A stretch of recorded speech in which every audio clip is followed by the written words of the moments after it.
Estamos en BM Online.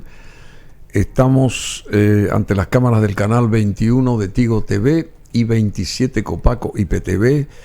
Y estamos con una profesional muy buena en lo suyo y encantadora como persona, Rafaela Laino Guanes, más conocida como Rafi, la ingeniera Rafi. La ingeniera Rafi, así se la llama ella, así te conocen, ¿verdad? Así es. ¿Cómo te va? Muchas gracias, Bruno, por invitarme a Acercate. acá. Me acerco un poco más. ¿Ahí? ¿Estoy bien? Sí, ¿Ahí está bien? Sí. ¿Cómo te va, Rafi? Rafi, bueno, vos sabés que yo tengo una nietita que se llama Rafi también. Sí. Rafaela se llama. Rafaela, pero sí. se le dice Rafi. Muy pocas veces. Que en mi casa Rafaela. somos dos Rafaela. Entonces mi mamá es Rafa y yo soy Rafi. Bueno, vos sos ingeniera agrónoma, o agronómica. ¿Cómo es el asunto acá? Yo soy ingeniera agrónoma de la Universidad Nacional de Asunción. Agronómica dice acá. Ingeniera agrónoma soy. Es ingeniera agrónoma. Sí. Pero hiciste un posgrado o varios. Estuviste en México, en Ecosur. Ahí conseguiste el doctorado en Ciencias en Ecología y en Desarrollo Sustentable. ¿Es así? Así mismo. Primero hice una maestría en Costa Rica, en el CATIE. En el CATIE. Que es el Centro Agronómico Tropical de Investigación y Enseñanza. Y para aprender todo lo relacionado al manejo y gestión integral de cuencas hidrográficas. Así mismo. Esa es la maestría. Bueno, porque nosotros necesitamos acá gente que trabaje. El caso del río Pilcomayo, que dice que se cruza a pie nomás ahora porque está todo trancado. O nadie hace los trabajos de, ¿cómo que se llama?, de dragado y todo ese tipo de cosas. Sí, no sé si eso forma parte eso forma parte de lo que estudiaste vos. Sí, del enfoque de cuenca hidrográfica, sí. La verdad que acá en Paraguay somos muy ricos en recursos hídricos, claro. ¿verdad? Tanto superficial como subterráneo. Pero no cuidamos lo suficiente. Y no cuidamos lo suficiente, pero creo que estamos todavía a tiempo de cuidar, ¿verdad?, nuestros acuíferos y nuestros ríos. Y allá en Costa Rica, digamos, este laboratorio o este instituto se llama CATIE, que es Centro Agronómico Tropical de Investigación y Enseñanza. Y estuviste 2 años por allá. El esposo de Rafi es mexicano, entre paréntesis. Sí, le conocí justamente ahí en el CATIE. ¿Se conocieron allá? Sí. Y él es profesional de las ciencias naturales. Sí, él es ingeniero forestal, recibido en la Universidad de Chapingo, allá en México. Y después coincidimos ahí en la maestría, fuimos compañeros de maestría en realidad. Ahí nos conocimos en Costa Rica. O sea, primero estuviste en Costa Rica. Sí. Y después fuiste a México. Exactamente, así fue. Y fui a México primero para trabajar. Hice una consultoría en la UICN y luego obtuve la beca para el doctorado y el financiamiento para hacer la tesis de doctorado allá en unas cuencas hidrográficas que están entre México y Guatemala. México y Guatemala. Sí. Bueno, el manejo integrado de cuencas hidrográficas, ella maneja todo esto, conoce lo del manejo integrado de cuencas hidrográficas. ¿Y qué es eso? Digamos que... Bueno, el enfoque de cuencas, digamos, es muy interesante justamente para estudiar la relación, ¿verdad?, de los seres humanos con la naturaleza, con el medio ambiente, esas interrelaciones que hay. ¿Por qué te atrae esto? Porque el elemento integrador, digamos, de ese ambiente, de ese enfoque, es justamente el recurso hídrico. Porque vos es el agua. mamaste política. ¿Y cómo te metiste saliste de eso? Primero en solitario, después te casaste, qué sé yo, te enamoraste por el camino estudiando lo que vos perseguiste. ¿Por qué perseguiste algo totalmente distinto a lo de tus padres? Mira, siempre a mí me gustó el campo. Siempre me gustó. Yo tenía muy claro que quería estudiar algo que tenga que ver con la naturaleza, con el campo. Nosotros en mi familia tenemos un campo en el Chaco. Claro. Y desde muy chica siempre anduve por el campo y me encantaba. ¿Te atrae ir. eso? ¿Te atrae? Siempre me atrajo. Realmente cuando a veces uno termina el colegio y tiene muchas dudas en qué va a estudiar, yo nunca dudé realmente. ¿Y ¿verdad? vos te ocupás del campo de ustedes? Sí. Ahora justamente desde hace ¿Quiénes más unos se años. ocupan de eso? ¿Quiénes más? De la parte administrativa, mi hermano. Bueno, nosotros somos 4. Sí. Y los 4 realmente salimos a estudiar afuera. Y hace unos años volvimos. Y Luis Domingo y yo, mi hermano mayor y yo, somos los que estamos más con la parte del campo. Mis otras 2 hermanas menores, una también es economista y la otra es abogada. Pero no se dedican tanto a eso. Y mi hermano está más en la parte administrativa y yo justamente estoy más en la parte de investigación, que es lo que me gusta. ¿Y qué investigás? ¿Qué te gusta investigar? Muchas cosas estamos investigando. Más o menos hace 10 años que volvimos, ya después del doctorado con mi marido, iniciamos, ¿verdad?, un pequeño centro de investigación. En este país lamentablemente no hay mucho apoyo, no hay mucho recurso, pero ya hay algo, ¿verdad?, que fue una sorpresa muy linda también cuando yo llegué. Porque cuando yo salí de acá, en el 2004, me fui a hacer la maestría y luego cuando estuve en México, yo veía cosas muy interesantes de apoyos a investigadores y a investigación que hay en otros países. Y yo decía, estamos tan lejos. Y especialmente allá en México y Centroamérica, ¿verdad? Sí, que hace años, ¿verdad? Hay apoyos, hay incentivos a la investigación, al investigador. Esas imágenes corresponden a... Sí, ahí estamos viendo, esos son proyectos que tenemos. Ahí estamos justamente recorriendo uno de los lugares donde yo vengo trabajando y vengo investigando hace muchos años. Ese es mi marido. Ahí está Karim. Marido. Sí, ese es mi marido. Karim Musalem se llama. Karim Musalem. Bueno, y acá justamente estamos viendo una hermosa vista de lo que es el ecosistema donde nosotros estamos trabajando. Lo principal, digamos, de la matriz de ese paisaje son los pastizales naturales. Son pastizales naturales que en las partes más deprimidas tenemos los humedales, que son muy, muy importantes para la purificación del agua, ¿verdad?, para el ciclaje de nutrientes, también albergan mucha biodiversidad. Y en las partes, esos humedales van captando agua y se van juntando en riachos. Y todos estos riachos se van juntando y forman los ríos que finalmente desembocan en el río Paraguay, ¿sí? Y en las partes más altas de estas sabanas o pastizales naturales tenemos los bosques, tenemos islas de bosques que se dan ahí. Tenemos una hermosa toma, ¿verdad?, de ahí. Y bueno, a mí lo que me gustaría resaltar es que siempre cuando se habla de degradación del ecosistema o de deforestación o de pérdida de biodiversidad, siempre generalmente relacionamos con el bosque nomás, ¿sí? Que es muy importante por la captura de carbono, por el almacenamiento, por el hábitat para biodiversidad y todo. Pero hay otros ecosistemas naturales que son igual de importantes y que también se están degradando a tasas muy aceleradas. Y ahí estamos hablando de los pastizales naturales que tenemos acá en las planicies inundables del Chaco húmedo. Estamos hablando también de los humedales, ¿verdad? Y uno nunca piensa, siempre dice, ¿verdad?, todo apunta a conservar bosques, pero también tenemos que conservar esos otros ecosistemas. Y estas islas de bosques que vieron recién, ¿verdad? No es que quedó así después de la deforestación, que es lo que ocurre cuando uno ve la degradación del ecosistema en la región oriental.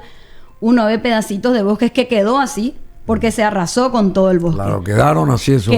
Quedaron exactamente, ¿verdad? Bueno, estas imágenes que veíamos, no sé si podemos ponerlas más todavía, pertenecen al programa regional Humedales Sin Frontera. Así ¿Es mismo. así?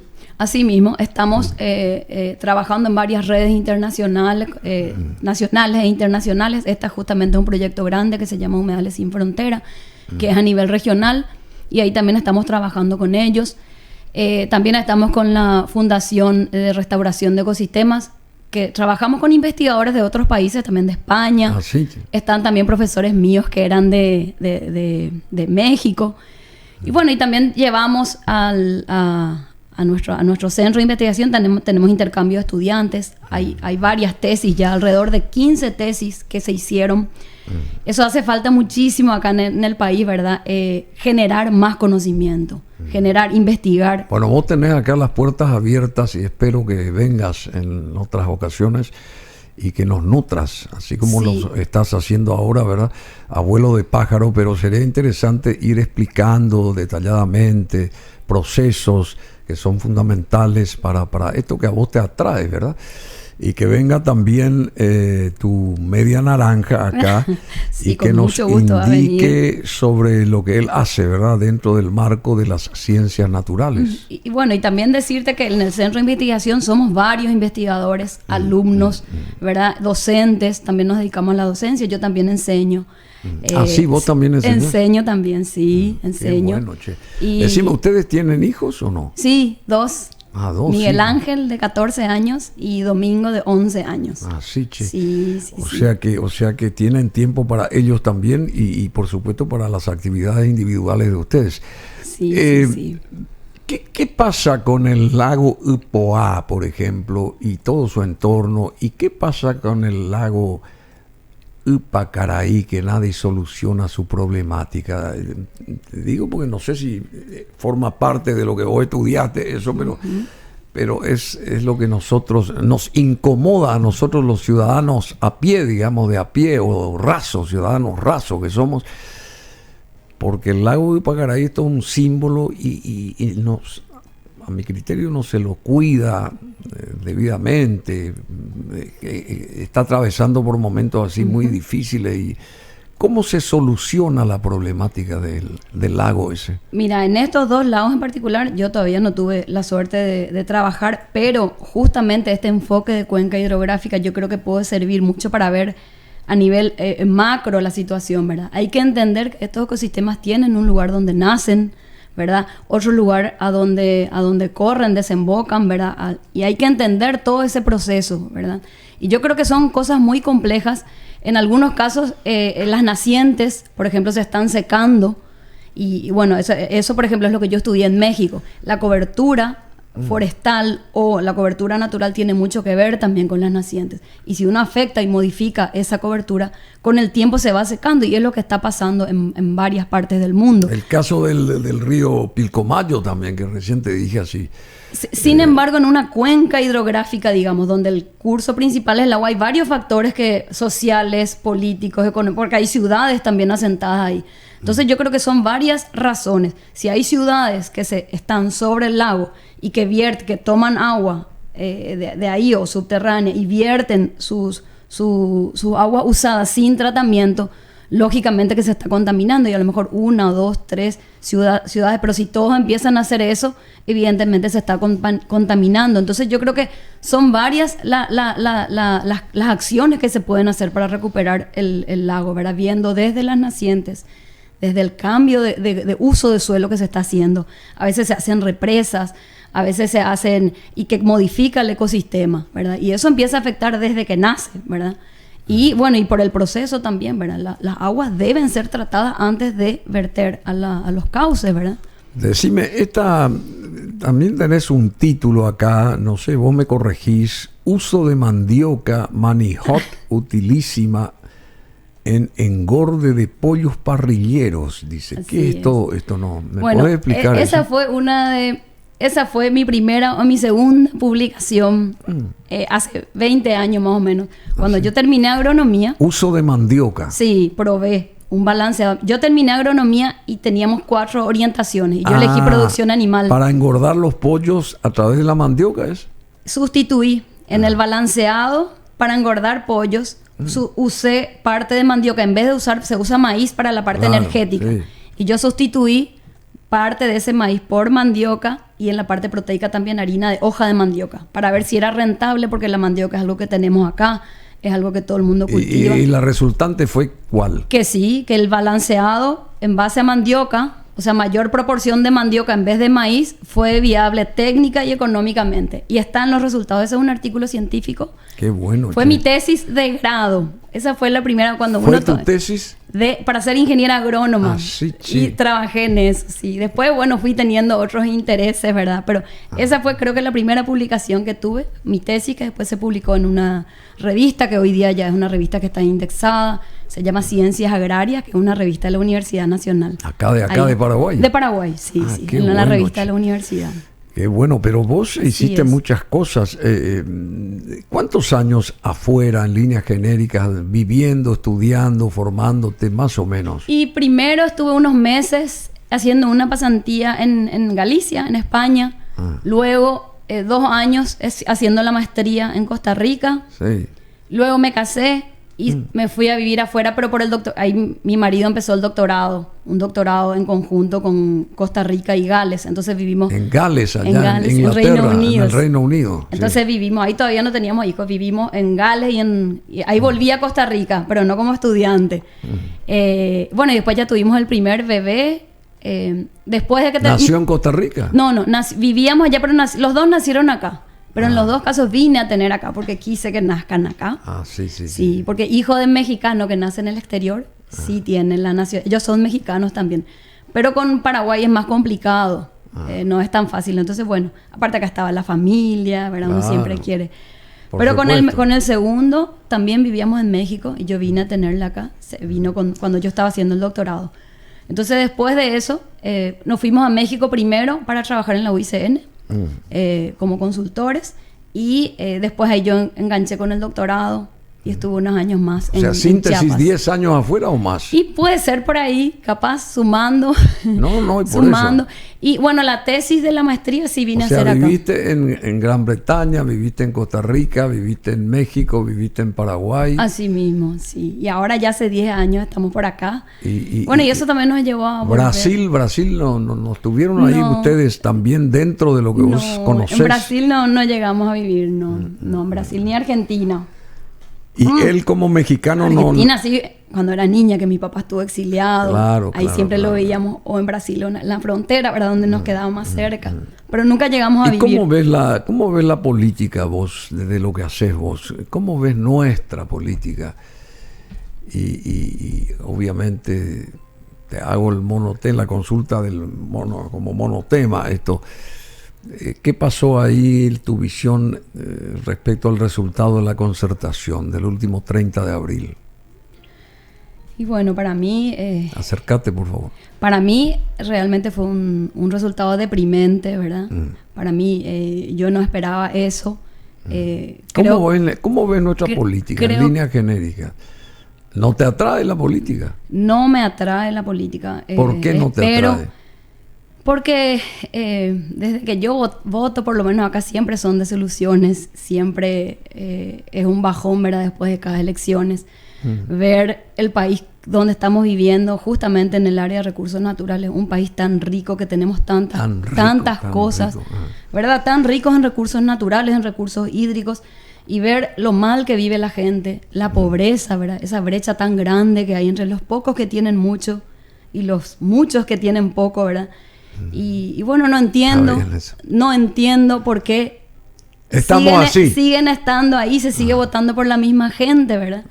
Yo te digo, para mí las elecciones siempre, o yo veo todo tan distorsionado, o es todo el mundo el que ve distorsionado, pero sí, veo que estamos muy mal. No entiendo cómo la gente sigue votando por el grupo que está ahí, ¿verdad? Porque no siento que estemos bien. ¿Y tu marido que es mexicano, qué piensa él o qué ve, aparte de vos de haberse enamorado de una paraguaya, qué ve de Paraguay o en Paraguay él? A él siempre le gustó el Paraguay, desde la primera vez que vino. Y bueno, ¿le gustaste vos entonces? Sí, bueno, a través mío conoció, ¿verdad? el país, pero siempre él también le llevé al Chaco y bueno, él también le gusta mucho la naturaleza, le gusta mucho el medio ambiente, de hecho trabaja en eso y hasta hoy día está en eso y aparte de yo y aparte de los buenos asados también, porque le gusta muchísimo el asado, hace ya un asado muy rico también. Creo que también él está muy involucrado con el medio ambiente y con la conservación del medio ambiente y le gusta mucho eso. ¿Le gusta cocinar entonces? Le encanta cocinar y por suerte cocina muy bien porque yo no cocino muy bien. ¿Vos no cocinas? Yo no cocino, no. Ayudo ahí, pero a él le gusta mucho y de hecho a él le desestresa. Cuando vivíamos en Costa Rica con mi bebé, él llegaba cuando estaba muy presionado con el doctorado y todo. Él llegaba y a él le relajaba a cocinar, pero desde comprar los ingredientes. Él se iba con el bebé, de paso yo descansaba un poco. Se iba y compraba y buscaba. Vivir en Costa Rica habrá sido toda una aventura para ustedes. Una aventura, era hermoso ahí en el lugar donde vivimos, un lugar con mucha naturaleza. Bueno, y es un país también que tiene mucho ecoturismo, ¿verdad? Sí. Tiene muchos parques, mucha conservación. Y la verdad que fue una hermosa Ese experiencia. país sale a 2 océanos. Sí, sí, sí. Porque hoy es el Día Mundial de los Océanos, también, entre sí. paréntesis. Hoy es el Día Mundial de los Océanos y Costa Rica tiene 2 océanos, Sí. el Pacífico y el Atlántico, o sea, ¿cómo se llama? El Golfo de México sería, ¿no? Ahí, más o menos. Sí, bueno, más abajo. Abajo, Pero claro. teníamos para elegir el Atlántico y el Pacífico. Ahí cuando éramos estudiantes hicimos varios recorridos ahí. Mi roommate, ¿verdad? La que vivió conmigo, en la misma pieza vivimos durante 2 años también, era mexicana. Entonces estuve mucho en contacto ahí con los mexicanos. Sí, Los mexicanos son espectaculares. Vino hace poco el embajador de México acá una vez más. Bueno, ¿y por qué el Día Mundial de los Océanos? Se celebra el primer Día Mundial de los Océanos en 1992, coincidiendo con la Cumbre de la Tierra celebrada en Río de Janeiro. O sea que a partir de 1992 se celebra el primer Día Mundial de los Océanos. Y hoy es el Día Mundial de los Océanos. Bueno, querida Rafi, muchas cosas. Quiero que vuelvas porque esto de la mandioca, porque nosotros tenemos la mandioca, tenemos el mango, tenemos tantas frutas, la guayaba, el coco. No sé si esto forma parte de nuestra naturaleza, de nuestro entorno, ¿verdad? Sí, pero la total. gente no, a veces no. La batata, por ejemplo, que es tan rica la batata. No sí, sé si. la verdad que tenemos mucho ¿Cómo se puede potenciar el campo? Bueno, y uno al salir al exterior sí te das cuenta cómo se valoran de repente esas cosas, ¿verdad? Y nosotros acá, me acuerdo justamente cuando vivíamos en Reino Unido, que yo me sorprendía por los precios. Un pedacito así de carne salía, y nosotros acostumbrados, ¿verdad? A nuestros vacíos, a nuestros grandes pedazos, y allá... Inclusive en Centroamérica, allá nosotros nos dieron un asado de bienvenida y eran unos bifecitos así sobre la parrilla, ¿verdad? Acá tenemos muy buena carne, tenemos frutas. Bueno, los mangos allá en Reino Unido costaban no sé cuántos pounds un mango. Yo decía, allá se desperdicia, ¿verdad? Ahí en la calle uno encuentra mangos. Bueno, antes de que te vayas por hoy, lamentablemente, porque sos muy rica en todos los aspectos, en el sentido informativo, didáctico, de conocimiento. ¿Qué es eso de las cámaras trampa? ¿Qué es eso de las cámaras trampa? Bueno, las cámaras trampa es uno de los proyectos que nosotros estamos teniendo ahí en el Centro de Investigación. ¿Ah, sí? Y que nos quedamos fascinados con la gran sorpresa que nos llevamos. Son cámaras que se ponen... Ahí está nuestro yaguareté, que apareció. Sí, el famoso yaguareté. Ese es nuestro yaguareté, que apareció en nuestras cámaras trampa. Son cámaras que uno instala en el bosque y que se activan con el movimiento. Entonces uno puede, ahí tenemos el Acutipac, le llaman a ese roedor que apareció. Bueno, porque uno muchas veces recorre el bosque, ¿verdad? Y no es que ves todos los animales, porque los animales se esconden. Y nosotros nos llevamos una gran sorpresa con este proyecto, que fueron cámaras trampas donadas por Idea Wild. Ahí estamos viendo un hurón, ¿verdad?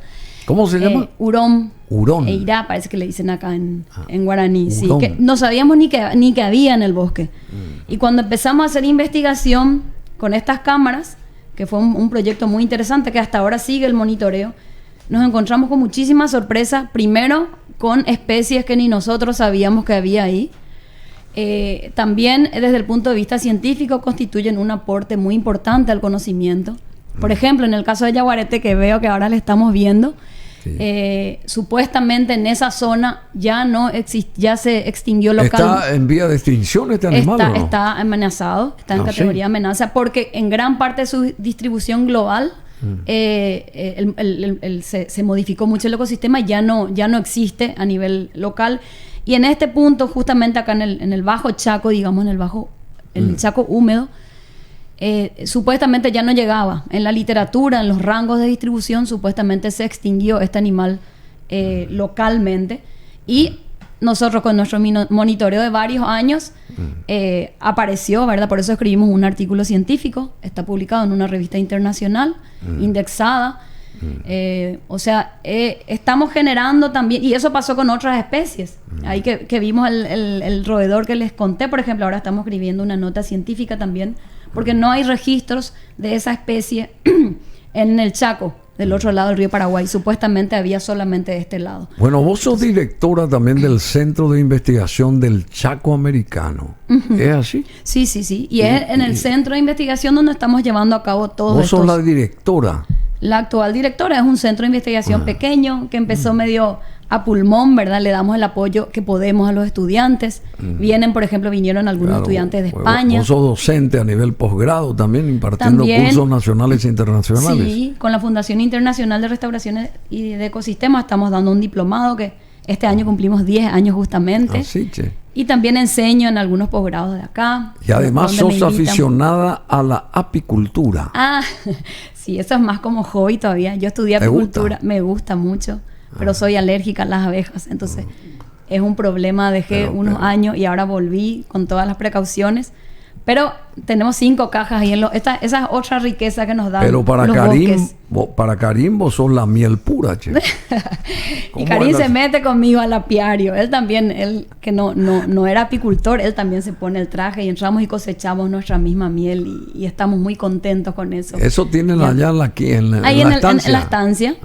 También, bueno, lo interesante es que estas investigaciones empezaron en 2 o 3 estancias, pero cada vez nos estamos expandiendo más en la investigación. Ahora, por ejemplo, hay una alumna de Santiago de Compostela que está haciendo su tesis ya de doctorado. Justamente ahora está acá su tutor, un investigador español. Y ya como 8 o 9 vecinos ya están involucrados, ya abren también sus puertas y ya estamos creciendo en superficie también, ¿verdad? Esperamos seguir creciendo. Porque realmente hace falta mucha investigación. Pero por supuesto, y gente como ustedes hacen falta. Bueno, Rafi Laino Juanes, muchísimas gracias. Estás invitada para prontamente venir nuevamente a instruirnos, ¿verdad? Con mucho gusto. Tenemos resultados de proyectos, otros que escribimos. Queremos seguir teniendo más resultados. Que venga Karim también acá y bueno, hable él de lo suyo, lo que sea. Sí, ellos también están haciendo mucho trabajo. Ellos también trabajan en el Pantanal y en otros lugares. Ellos son una organización mucho más grande, ¿verdad? Internacional. ¿Sí? ¿Cómo se llama la organización? La BBF. Es la del Panda. El Panda. Sí, que está. Y él es director de conservación. Sí, con mucho gusto les va a venir a contar también.